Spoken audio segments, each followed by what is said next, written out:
Okay, so to give this sound a little bit movement, I want to modulate the filter envelope amount. And I don't want to use randomness or an LFO or anything. I want to try something different. At the moment, we're not using the velocity in any sense. So I'm going to go ahead and add an expression modulator. Let's assign the velocity to the frequency envelope amount. Going back into our note clip, let's look at the velocity here. So with the velocity, which is by default at 80%, let's listen to how much the filter envelope is open. Okay, that's already quite open. Drag it a bit too little.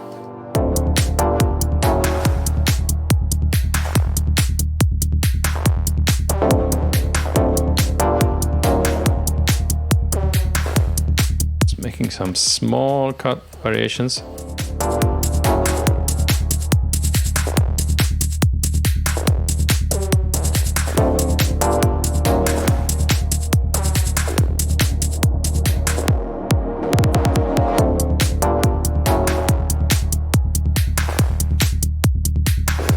Add some out.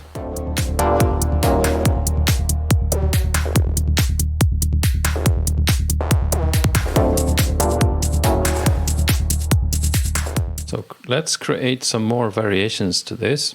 It starts on the 95th bar. It's fine that it's pretty basic as it is.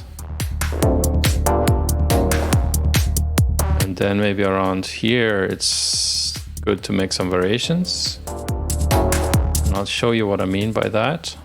Let's extend the sound, I should say, into the next region. And we have all this time to play around with some further variations. Anyways, I wanted something different to happen on bar 103. And I'm going to create a variation. I'm going to duplicate this track because I want to keep the sound at its setting to begin with. And I don't want to mess that up. So I have a copy of that fixed, as it were. On the second one, I can try out some variations. So let's solo that and let's start adding some effects. I want to have a creative kind of reverb sound. Now back to my Valhalla plate.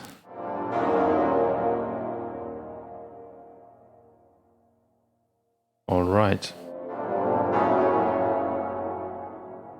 So the sound of the synthesizer goes straight into the reverb and then back out again in the same chain. So if I were to add more effects, it would affect the whole signal chain. But I would like to add an effect that's only happening to the wet reverb signal.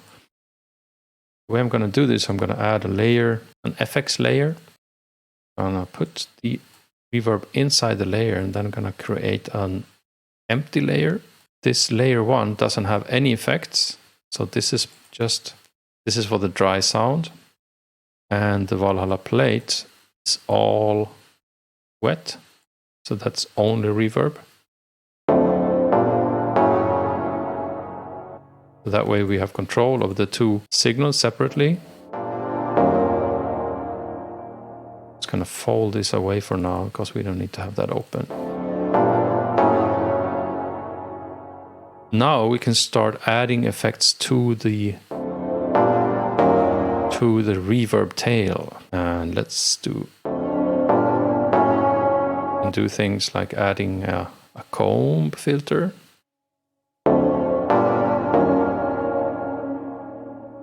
See how that sounds if it's before the reverb. Now I want to tune this comb filter, and the cool thing is that any frequency knob, I can just command click on the numbers input and type in C3. So that's my bass tone. Let's add a key tracker modulator. This just takes incoming notes, which is from my note clip up here, and turns that into modulation. I'm going to assign it to the frequency of my comb filter. Let's see what happens.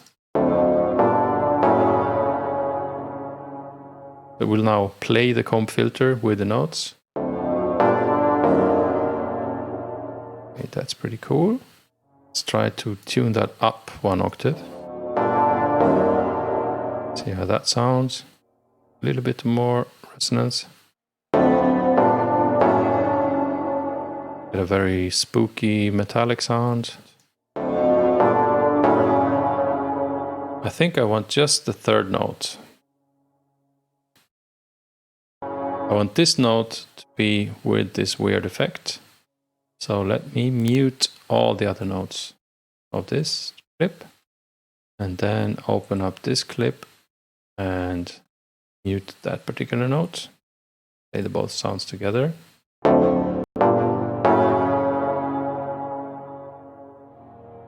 And I want this last one to also play from the device with the weird effect.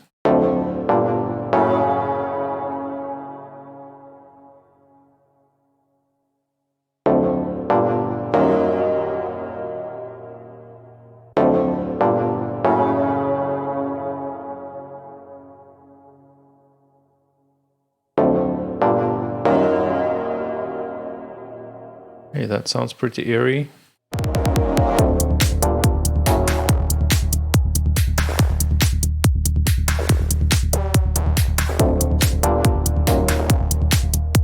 Okay, pretty basic so far. Let's see what happens now.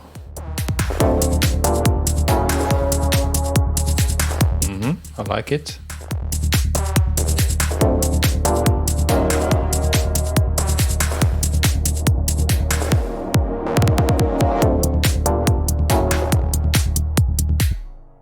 Cool. I like that actually. And let me duplicate that into the next section. And let's move ahead into the next section where we can get even more experimental. So something happens in the next following section here. So I need to change the sound a little bit and nice it up a little bit. Let's say I want to vary the velocity over time in this clip. Selecting this bunch of notes, and in the inspector panel to the left, I'm going to look under the velocity field. I'm going to click this arrow to open up this field here, and this is what's called a histogram.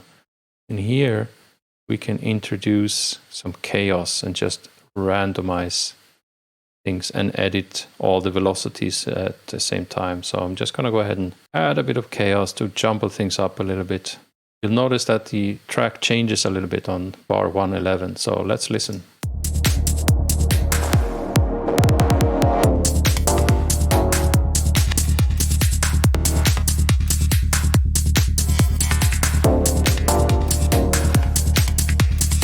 I want something to happen with the third one. Make that a little bit more extreme. So I'm going to mute the dry note here and unmute here. But in this case, I want a different effect than the one I just used. So this is our FX layer with this comb reverb setup. Let's call this the comb layer just for keep things organized. I want to have a different effect now. I recently came across a very interesting effect from D16. Let's try this one. I'm going to mute the comb layer and just try out this effect instead. Let's try out some presets because why not?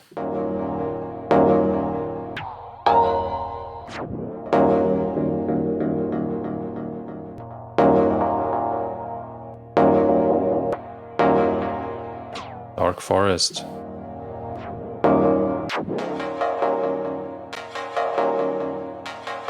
I like this.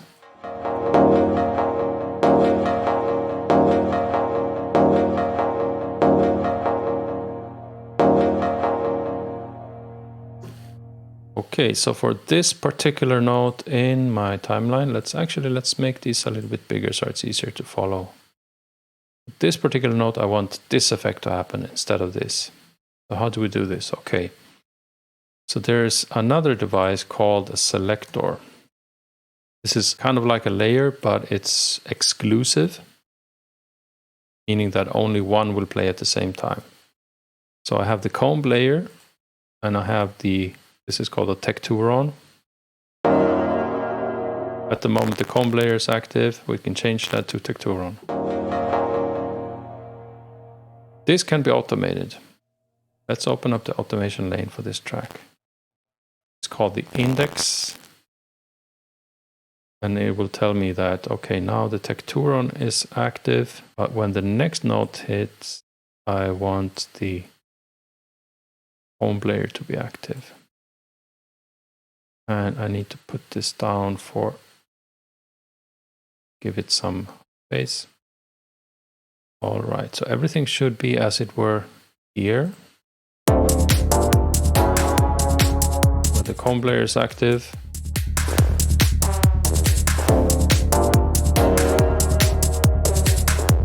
And now it should switch.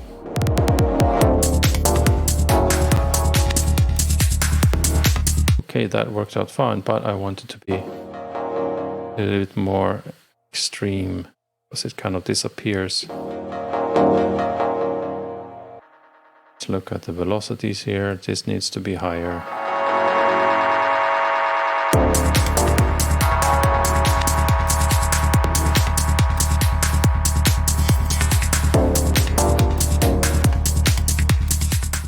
I want to add an additional note somewhere here.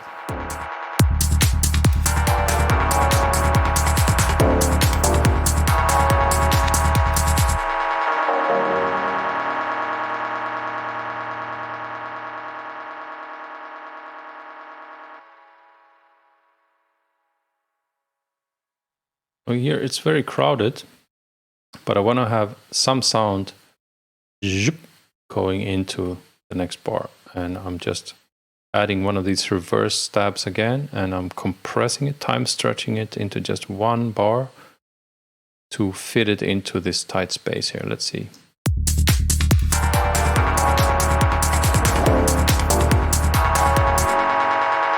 And what happens if we pitch it up 1 octave?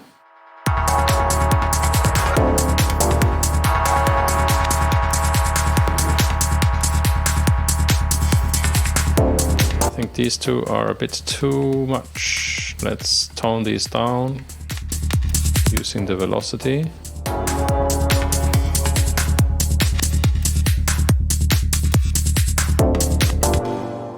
And I've lowered the velocity for these two.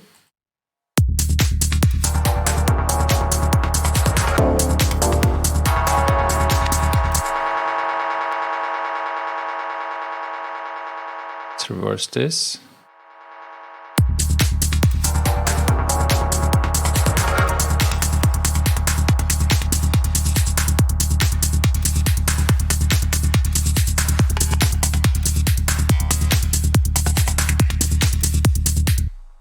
Okay, gonna make these smaller again. Now we have this stab section with some variation, intros and outros, and